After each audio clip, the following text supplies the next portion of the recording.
That's awesome. Just as we head towards the end here, one of the things that I'm going to say is probably one of the uh, biggest questions we get. Obviously, it's like, how do I get my first customers and those type of things.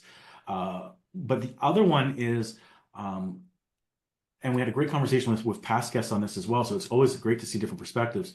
Is um, how, and especially this would be great because you started off completely green. How did you learn how to bid or to do the walkthrough and be successful on that? And what do you do? How do you know how to bid and what to bid and what does that look like? So in the beginning, it was a whole lot of guessing. And like I said, when I say I've made some expensive mistakes, That was I've them. made some expensive mistakes. Yeah.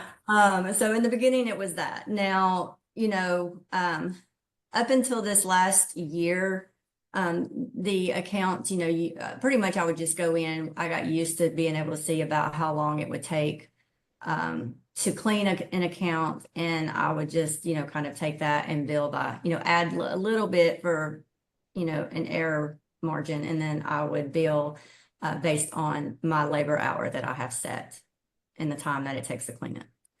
Depending on the frequency, that labor hour could be discounted some, because the time, in the time can take less time or more time. So that's just all kind of been a trial and error that I played with and Googling and researching and seeing what other people are doing. But this year, when I set a goal to scale, and I was like, okay, Amber, you're spinning your wheels the last 2 or 3 years, like you're here and you want to be here.